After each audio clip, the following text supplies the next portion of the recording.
Alright, as these are spinning down, I will kind of go through them with you. If you remember early on, I posted in the Ceiling Fan Kids group on Facebook. There was an SMC Laguna. This is the same SMC Laguna that was by the door. Yes, the door says booty. The other one that was by the window over there, I put something else there. Braun Alaska stopped first. I'm going to say the original is going to stop next. This is going to be the last one to stop, guaranteed. Although I did literally just oil this fan, and you can kind of tell because it's kind of, I over-oiled it a little bit, so it's still kind of pissing. When it wobbles, it still kind of pisses out oil a little bit. So, I'm not an idiot. I don't run my originals dry. Actually, I'll get back to that. So this one, I just moved up in here. And as you can see, this box is kind of like the center hub of all the wiring. Basically, the Romex going out, the Romex going in on that side is the main power feed from this room, because if you remember, when I first posted a picture of the Lagunas, there was a 4-foot fluorescent light there. I removed it because I had that light and this light here. I know where the fans are. Fasco is going to stop next. And then going from there, I'm pretty sure that one coming out, the BX there, is the center. No, yeah, that's the center. So that brings the power that comes in to the switch.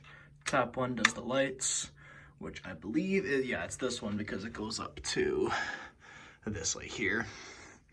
And then this one is fans. Yep, Old South stopped. Laguna literally just stopped.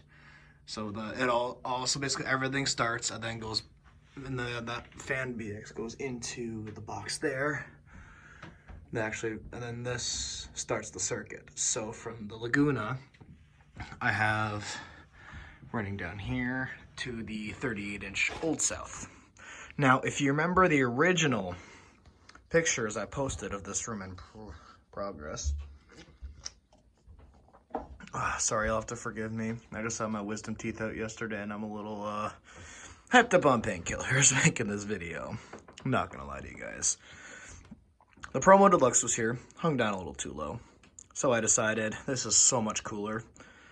And yeah, so I put the Old South here because it's not the Old South I wanted. I originally wanted a antique brass and white 52-inch Old South, but I thought, you know what? This one's cool enough on its own. It's got plastic blades, needs a bit of a balancing. The fan favorite, because when I first got this fan, I know a lot of you guys liked it. Because I'm working with 7-foot ceilings, that's why all the fan nose are very recessed into the ceiling. It's mainly just for head clearance. So I don't have a switch cap for this fan. And I also didn't feel like putting a light on it, otherwise I would hit my head.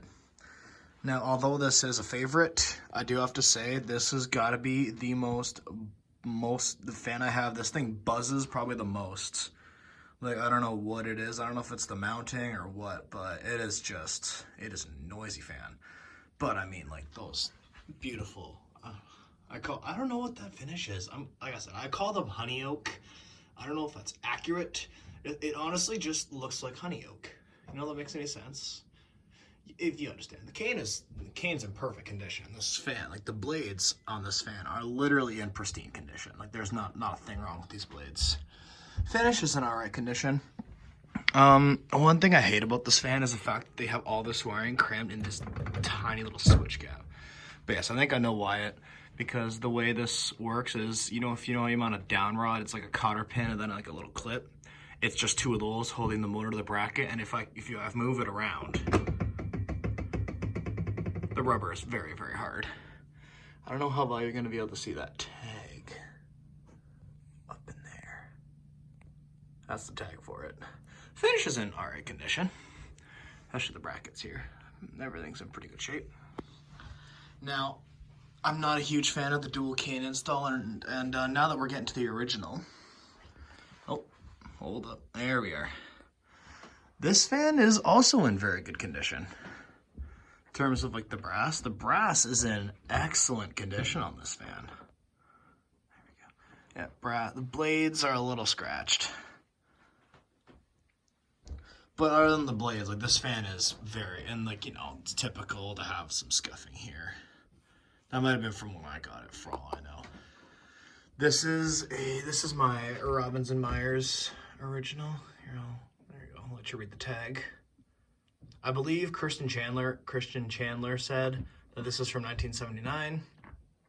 Correct me if I'm wrong. I'm not very good with dating fans. And my phone focus is all over the place right now.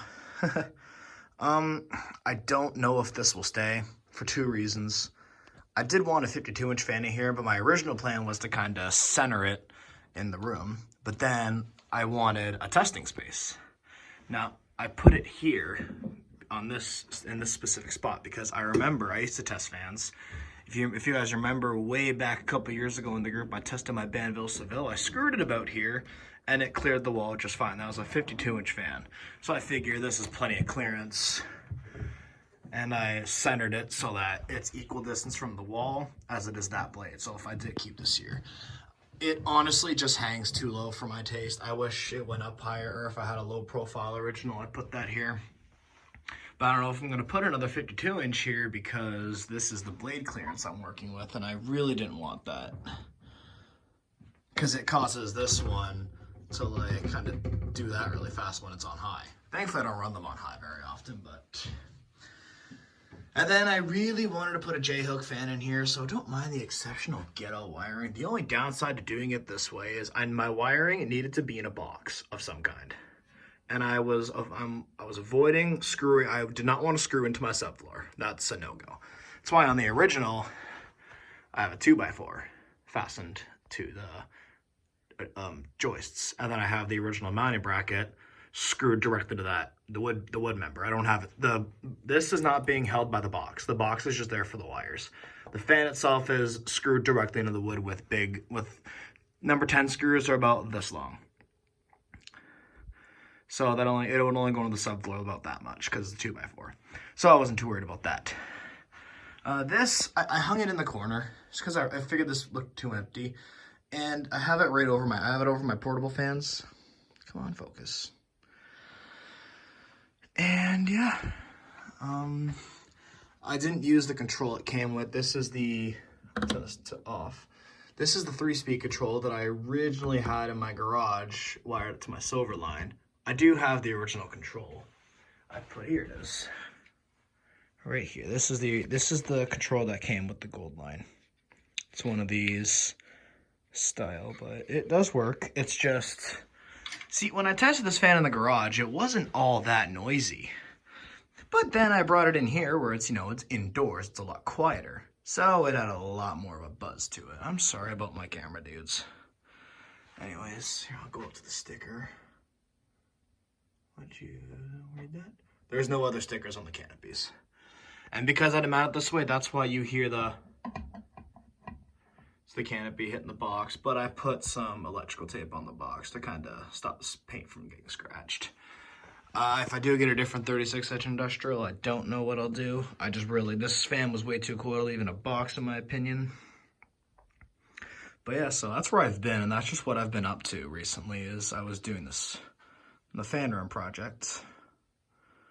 So yeah, this is the fan room, and I'm probably going to do more testing in here. And I'm going to start by doing remake videos of all my ceiling fans in my collection. Stay tuned for that, and thank you for watching.